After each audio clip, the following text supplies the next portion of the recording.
Hello दोस्तों, स्वागत है आपका एमबीएस एजुकेशंस में। आज का हमारा टॉपिक है trigonometric ratios to some specific angles. ये इंट्रोडक्शन टू ट्रिग्नोमेट्री का सेकंड लेक्चर है। तो जिसने भी इससे पहला लेक्चर नहीं देखा तो प्लीज़ वो लेक्चर जाके भी आप ज़रूर देखें। उसका लिंक आपको डिस्क्रिप्शन बॉक्स में मिल जाएगा। So do watch that video also. और ऐसे ही आगे के वीडियोज़ देखने के लिए अगर आपने हमारे चैनल को सब्सक्राइब नहीं किया तो तुरंत करिए और बेल आइकॉन को ऑल पे सेट करिएगा ताकि आने वाले वीडियोज़ की नोटिफिकेशन आपको मिलती रहे। सो शुरू करते हैं आज का topic. Trigonometric ratios of some specific angles में एक टेबल होता है जिसमें स्पेसिफिक एंगल्स होते हैं। अभी उस एंगल पे जो हम लोगों ने 6 ट्रिग्नोमेट्रिक रेशियोज देखे थे उनकी कुछ वैल्यू होती है, तो वो उस टेबल में दी गई है। और ये टेबल एनसीईआरटी में भी दिया गया है, तो आप उसे एनसीईआरटी में देख सकते हैं। और आज हम उसी के बारे में डिस्कस करेंगे। आज मैं इस वीडियो में बताऊंगा कि वो टेबल बनाना कैसे है और उस टेबल को याद कैसे रखना है, और अगर याद नहीं हो पाता तो उस टेबल को बनाते कैसे हैं और उसकी ट्रिक मैं आपको बताने जा रहा हूँ। तो वीडियो को पूरा ज़रूर देखें। तो टेबल बनाने से पहले हम लोग ये जान लेते हैं कि एंगल कौन कौन से होते हैं उस टेबल में। तो एंगल्स होते हैं, क्योंकि स्पेसिफिक एंगल्स के लिए, ये सारे एंगल्स के लिए नहीं है। वैसे वैल्यू तो सारे एंगल्स के लिए होती है, पर 10th में सिर्फ स्पेसिफिक एंगल्स के लिए है। तो वो एंगल्स है 0 degree, 30 degree, 45 degree, 60 degree and last है 90 डिग्री। तो इन्हीं एंगल्स के लिए हम ट्रिग्नोमेट्रिक रेशियोज पढ़ेंगे। ये जो टेबल है वो बहुत ही इम्पोर्टेंट टेबल है, क्योंकि आपको हर जगह पे ट्रिग्नोमेट्रिक रेशियोज की जब उस एंगल पे वैल्यू लिखनी पड़ती है तो ये टेबल बहुत ही इम्पोर्टेंट है। और स्टूडेंट को इसे याद करना बहुत ही दिक्कत भरा काम होता है और बहुत ही टाइम कंज्यूमिंग है। तो मैंने टेबल बना लिया है। तो पहले तो हमें लिखना, ये जो टेबल जो बनाया है उसके ऊपर हम रफ में चाहे तो आप लिख सकते हैं 0, 1, 2, 3 एंड 4।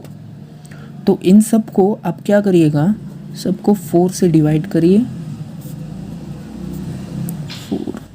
4, और पूरे जो डिवाइड किया है उसको अंडर रूट में डालिए।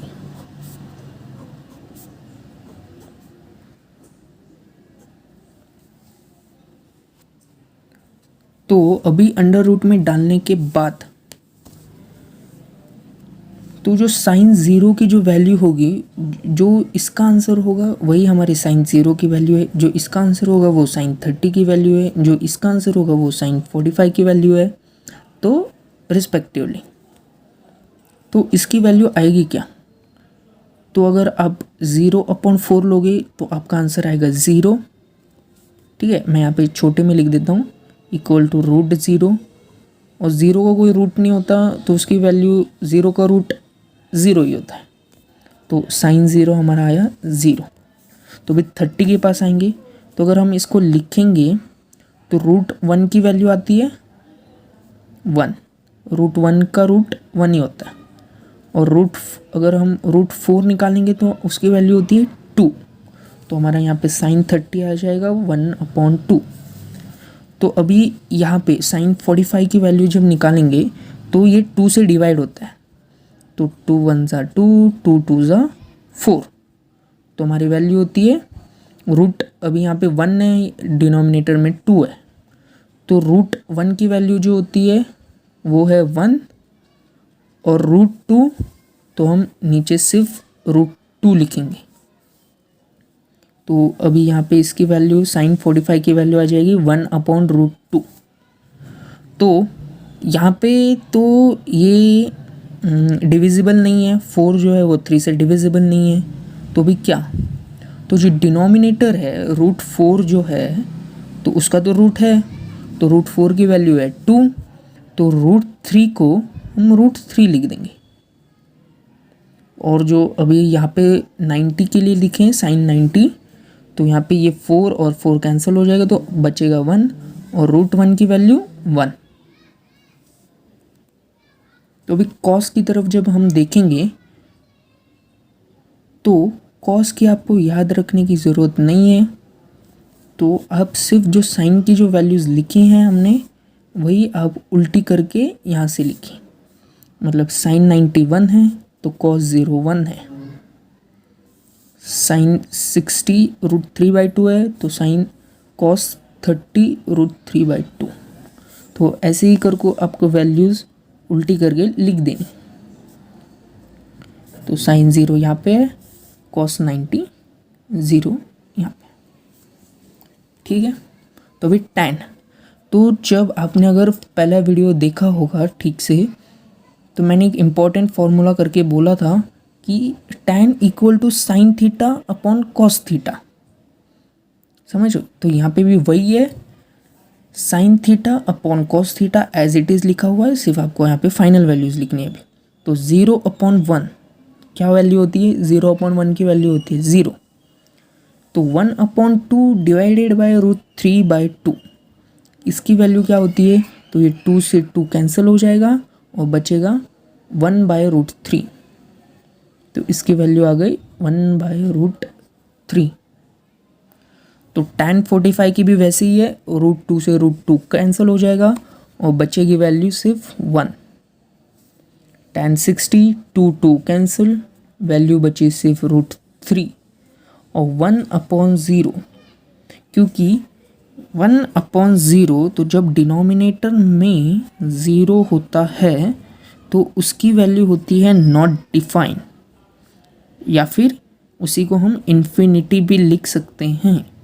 तो हमारे एनसीईआरटी टेक्स्ट बुक में नॉट डिफाइन दिया है तो हम नॉट डिफाइन। तो अगर जो कोसेक है, अभी कोसेक की वैल्यूज़ निकालने के लिए हमें पता है कोसेक जो है वो साइन का रेसिप्रोकल है, तो जो साइन की वैल्यू है उसी को हम रेसिप्रोकल करके कोसेक की वैल्यूज़ में लिखेंगे। तो यहाँ पे जो है ये जो 0 लिखा है वो एक्चुअली है 0/1। सो जब हम इसका रेसिप्रोकल करेंगे तो इसका रेसिप्रोकल करने के बाद आएगा वैल्यू 1/0। तो 1/0 जो भी 0 नीचे डिनोमिनेटर में है तो क्या होता है, नॉट डिफाइन। सो कोसेक की वैल्यू आएगी पहले, कोसेक 0 की नॉट डिफाइन।